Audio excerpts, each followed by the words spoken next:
Assalamualaikum warahmatullahi wabarakatuh. Video ini saya buat untuk memberikan gambaran kepada kalian apa sih yang harus ditulis ketika nanti sudah mulai membuat jurnal. Ini saya berikan contoh jurnal yang saya tulis, jurnal arbitrer di Universitas Andalas, Sumatera Barat. Jadi ini hanya contohnya saja. Sebenarnya setiap jurnal itu memiliki gayanya masing-masing, layout mereka masing-masing. Meskipun setiap jurnal memiliki stylenya masing-masing, tetapi ada patokan di setiap jurnal yang sama begitu. Jadi patokan inilah yang akan saya bahas, apa yang nanti harus kalian lakukan. Sembari kalian mendengarkan atau belajar dari tutorial ini, mohon juga kalian sambil mencatat beberapa poin-poin penting karena ini yang akan nanti kalian lakukan pada saat sudah mulai menulis jurnal. Oke, so jurnal itu bagian depannya pasti adalah judul. Tetapi ingat teman-teman, kalau dalam penelitian judul itu tidak datang pertama kali. Penelitian itu bukan dimulai dari judul, salah besar. Jadi penelitian itu dimulai dari problem. Dari problem, ada masalah apa di masyarakat, ada masalah apa di fenomena apa yang menarik. Misalnya ada masalah atau ada hal menarik loh tentang lagu-lagu Tarling. Nah, lagu-lagu Tarling itu ada yang menarik karena mereka sering sekali bercerita tentang TKI, TKW. Jadi kehidupan TKI dan TKW itu banyak sekali tergambar di lagu-lagu Tarling. Nah, dari problems ini kemudian baru kita masuk ke questions. Oke, jadi ada masalah dulu. Kira-kira apa ya yang bisa saya teliti dari lagu Tarling yang menceritakan tentang kehidupan TKI dan TKW? Nah, yang bisa saya teliti adalah misalnya ini, satu, semantik meaningnya seperti apa, kemudian dua, faktor sosialnya apa. Nah, itu bisa kita teliti. Jadi dari problem baru ke questions. Oke, ke tujuannya apa ya, kira-kira apa ya yang bisa diteliti. Nah, alurnya seperti itu. Lalu kalau sudah, kita akan merujuk langsung kepada misalnya teori. Kira-kira kalau saya mau meneliti semantic meaning, kemudian faktor sosialnya apa, itu teori siapa yang bisa saya pakai? Nah, itu ke teori. Oke, nanti kalau sudah terkumpul teorinya, oke, gimana caranya nanti saya akan mengumpulkan data ke method. Nah, baru ke situ gimana ya cara mengumpulkan datanya. Setelah datanya terkumpul, gimana ya caranya saya menganalisis data tersebut. Setelah metode itu selesai, baru ke discussion. Oke, nah apa yang sudah kalian temukan itu baru dipresentasikan dalam bentuk discussions. Nanti kalau sudah selesai, kemudian baru deh kalian membuat judul. Jadi judul itu bukan pertama, jadi bukan pertama kali kamu, saya kayaknya pengen meneliti code mixing deh. Oke, judulnya pengaruh code mixing di SD, dalam pembelajaran bahasa Inggris di SD Islam. Lah ternyata di situ nggak ada code mixing sama sekali. Gimana coba? Jadi nggak bisa seperti itu. Atau misalnya kamu akan meneliti penggunaan bla bla bla. Loh ternyata tidak digunakan, bagaimana dong? Jadi bukan berangkat dari judul, tetapi berangkat dari problem terlebih dahulu. Karena judul itu dia harus dibuat, karena dia itu bisa merepresentasikan keseluruhan artikel, keseluruhan jurnal. Apa yang kamu temukan, kemudian bagaimana bentuknya, nah itu akan dirangkum dalam judul.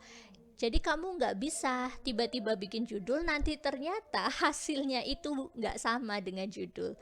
Ya diganti misalnya, ya itu namanya sama saja dong. Kamu buat judulnya terakhir nanti Iya kan? Jadi judul tuh bukan di depan, bukan di depan.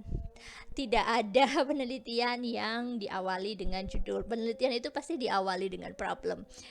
Agak-agak kurang tepat sih kalau saya boleh bilang, bahwa kalau mau meneliti kok diawali dengan judul. Pasti problem terlebih dahulu.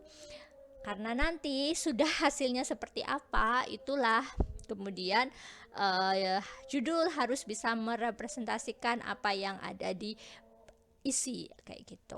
Oke, setelah menuliskan apa di sini, nanti ada judulnya, lalu ada abstrak. Sama abstrak pun juga dibuat nanti kalau sudah selesai. Oke, nanti kalau sudah selesai baru kalian bisa bikin abstrak. Loh, kok bisa, Miss? Ya iya, karena di abstrak itu ada kesimpulan, ada hasilnya seperti apa. Tadi kan saya ingin meneliti tentang jenis-jenis semantic meaning. Jenis-jenis semantic meaningnya apa aja sih, social factorsnya apa aja sih, itu kan bisa saya lakukan setelah saya melakukan discussion. Kalau saya udah analisis, kalau saya sudah observe, saya baru tahu semantic meaningnya apa saja, social factorsnya apa saja, ya kan? Jadi saya nulis abstraknya nanti di akhir. Kalau udah selesai baru deh kamu bikin abstrak. Kenapa tapi kok abstrak ditaruh di depan? Karena tidak semua orang itu punya waktu untuk membaca jurnal kita yang berlembar-lembar. Mereka waktunya terbatas. Jadi dengan adanya abstrak kita memberikan gambaran kepada orang lain, kepada pembaca, untuk memberitahu ini loh judul ini, hasil dari penelitian ini, intinya adalah ini, intisarinya ini gitu. Jadi memberikan gambaran garis besar kepada pembaca supaya mereka bisa tahu, oh ini cocok untuk saya baca atau tidak cocok untuk saya baca. So itu adalah abstrak dan dibuat di akhir. Oke, sekali lagi dibuat di akhir karena kamu nggak tahu nanti hasil penelitiannya gimana. Ya kalau berbeda diganti aja, Miss. Lah ya sama aja, kamu buat aja di belakang, ya kan? Ketimbang kamu buang-buang waktu melakukan sesuatu yang nantinya bakal kamu revisi kembali, itu salah sekali. Oke. Lalu kemudian, nah, sebuah jurnal itu pasti akan diawali dengan bagian introductions. Introductions itu pertama dibahas dulu, ada masalah apa. Tadi yang saya katakan, ada problem apa sih. Nah, problem sini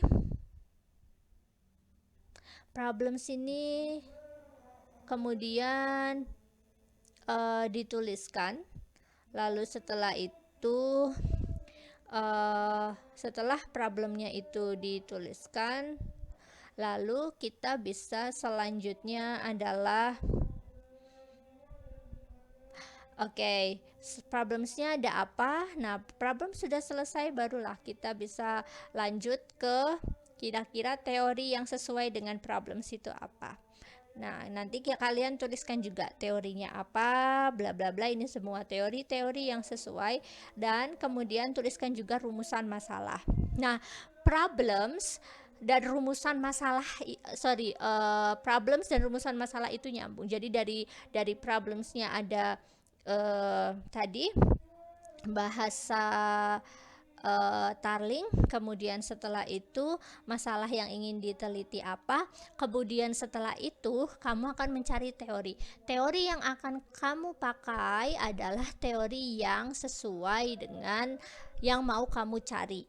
Oke, coba kita lihat. Nah, di sini saya ingin meneliti semantic meaning. Maka dari itu, formulations atau teori yang saya pakai itu adalah semantic meaning of subject. Di atas saya sudah jelaskan.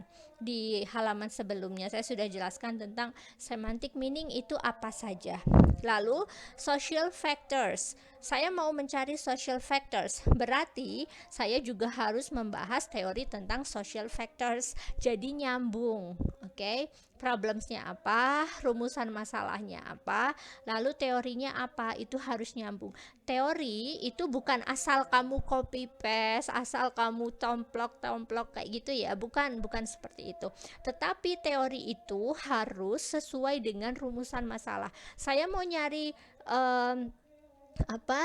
jenis-jenis code mixing, ya berarti teorinya harus tentang code mixing. Jenis-jenis code mixing itu apa saja. Jadi bukan hanya tentang definisi dari code mixing, tapi kamu harus bisa cari types of code mixing.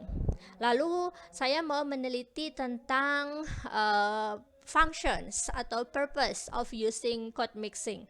Functionsnya apa ya? Kamu harus cari teori juga yang membahas tentang functions of code mixing. Lalu kamu taruh deh di jurnal. Jadi bukan asal templok itu teori.